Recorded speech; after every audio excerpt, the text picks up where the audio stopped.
Ο πρόεδρος της Λετωνίας, Έντγκαρς Ρινκέβιτς, κάλεσε την Ουγγαρία και τη Σλοβακία να ακούσουν τον Τραμπ, που είπε στις ευρωπαϊκές χώρες να σταματήσουν να εισάγουν ρωσικό φυσικό αέριο και πετρέλαιο. Ukraine, President Trump was very clear.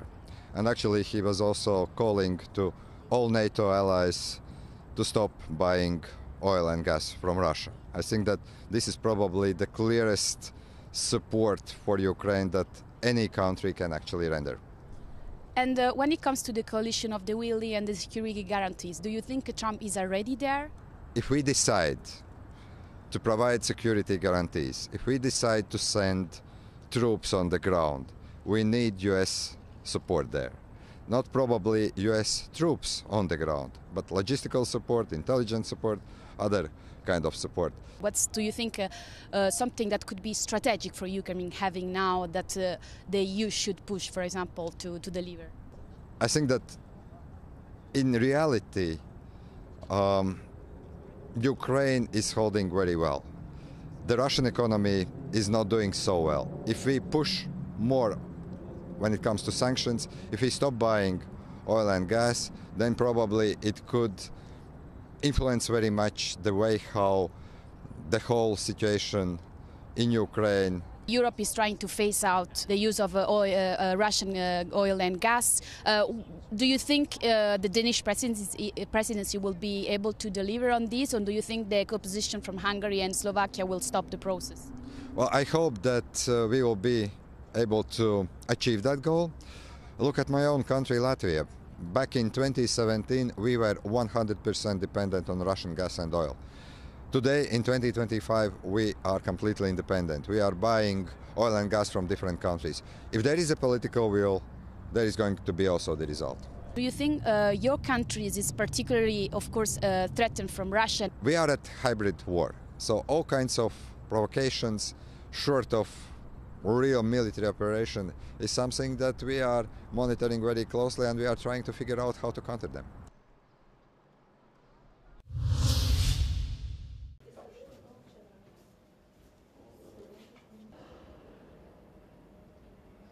Οι ευρωβουλευτές ζητούν να συνεχιστεί η υποστήριξη της Ιρανικής κοινωνίας των πολιτών 3 χρόνια μετά το θάνατο της υποκράτης Μαχσά Αμινή, η οποία συνελήφθη από την αστυνομία ηθικής της Τεχεράνης επειδή δεν συμμορφώθηκε με τον υποχρεωτικό κώδικα ένδυσης. Τον περασμένο μήνα το Ιράν ανακοίνωσε ότι έχει συλλάβει περισσότερους από 21.000 ανθρώπους, τους οποίους κατηγορεί ότι κατασκόπευαν για λογαριασμό του Ισραήλ κατά τη διάρκεια του 12ήμερου πολέμου τον Ιούνιο.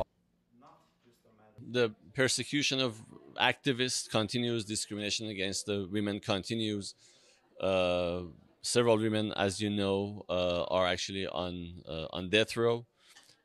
Many of them are imprisoned, are in this prison called Karchak prison. It has horrible situation. It's like just one bathroom for 60 people or 70 people.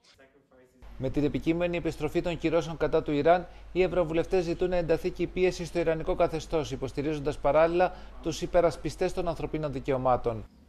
It is quite important that we increase the pressure on this brutal regime that represses its own people, that also brings terror to a region and with transnational repression even to Europe.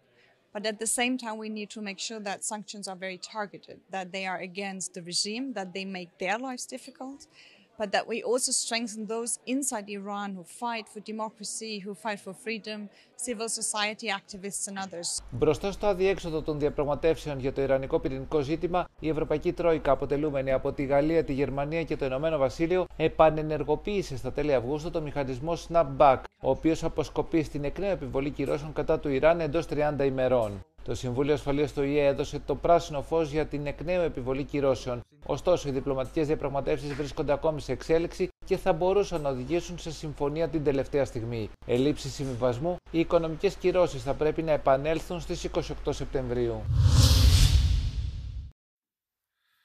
Ο Γιεν Τσέσκελουντ, πρόεδρος του Εμπορικού Επιμελητηρίου της Ευρωπαϊκής Ένωσης στην Κίνα, προειδοποίησε για απότομη αύξηση των κινεζικών εξαγωγών προς την Ευρώπη μετά την ανακοίνωση από την Ουάσιγκτον σαρωτικών εισαγωγικών δασμών τον Απρίλιο. Η μετατόπιση του εμπορίου από τις ΗΠΑ στην Ευρώπη θα μπορούσε να έχει σημαντικό αντίκτυπο στις ευρωπαϊκές βιομηχανίες, ιδίως εάν οι εισαγωγές από άλλες χώρες προσφέρονται σε χαμηλές τιμές.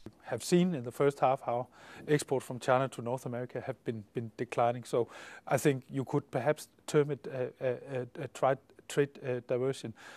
But I don't think it's the whole story. I think there are more elements to this sort of continued growth of Chinese exports to Europe. One is, of course, that you have a number of Chinese companies that are just very good at what they are doing. Ένας λόγος για το άλμα αυτό είναι το αδύναμο νόμισμα της Κίνας. Η οικονομία της χώρας παλεύει με τη στασιμότητα της καταναλωτικής ζήτησης και την πτώση των τιμών των ακινήτων. Η πιο πρόσφατη έρευνα του εμπορικού επιμελητηρίου της Ευρωπαϊκής Ένωσης στην Κίνα δείχνει ότι το 73% των ερωτηθέντων δηλώνει ότι η επιχειρηματική δραστηριότητα εκεί γίνεται όλο και πιο δύσκολη χρόνο με το χρόνο, ενώ η εμπιστοσύνη βρίσκεται στον αδύρ. The pessimism that you see right now is primarily due to the state of the Chinese economy. We have seen that in many sectors there is very intense competition.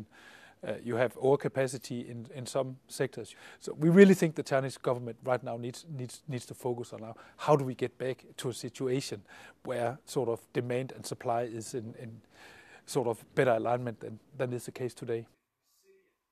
Ο Έσκελος προειδοποιεί ότι αν συνεχιστεί η τρέχουσα τάση της εμπορικής ανισορροπίας, οι εντάσεις με την Κίνα είναι σχεδόν βέβαιο ότι θα αυξηθούν, προτρέποντας τις δύο πλευρές να συνεχίσουν να συζητούν για να μειώσουν τους κινδύνους για τις οικονομίες τους.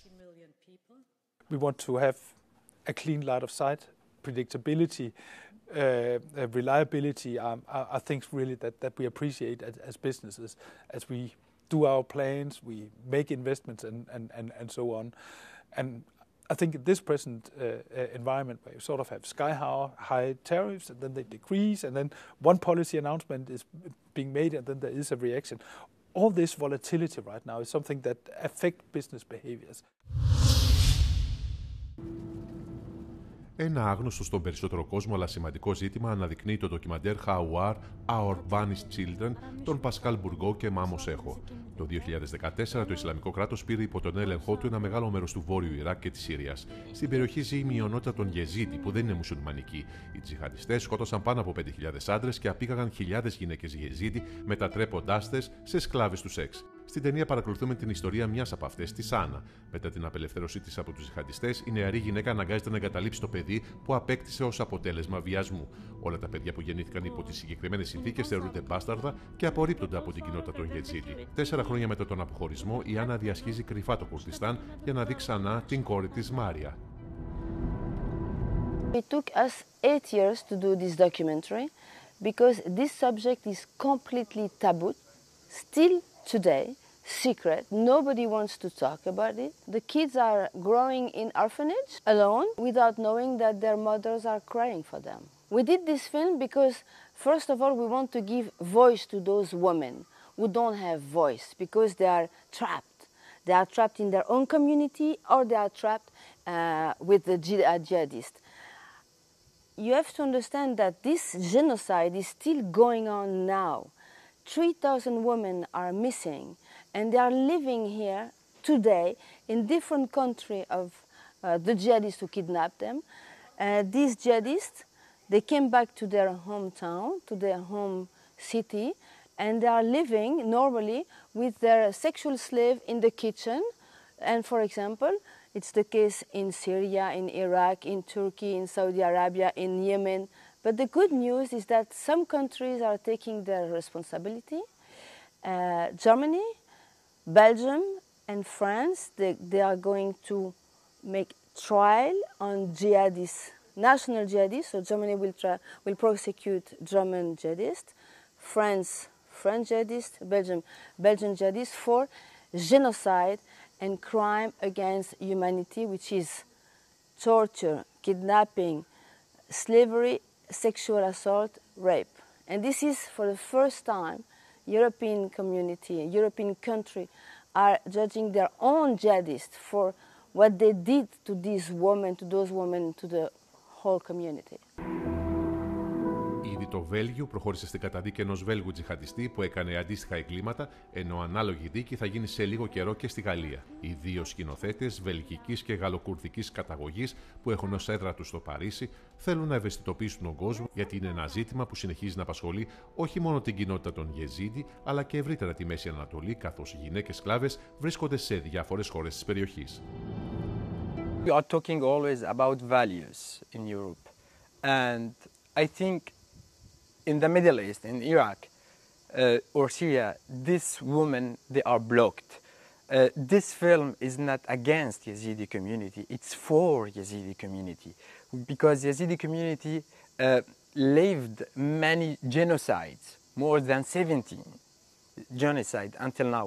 We should put pressure on Iraqi government and Kurdish authorities. Now in Syria, in many regions in Syria, there are many of these women and kids, Yazidi, still in captivity. They cannot come back. And even after the ISIS, they were everywhere in Syria, and somehow they are in many places in the government today. They are in the official army. And these people in Syria who are trying to tell us they are trying to make a new government, they have slaves and sexual slavers in their kitchens. And I think today we should continue to talking about that. And it's very good because it's about values.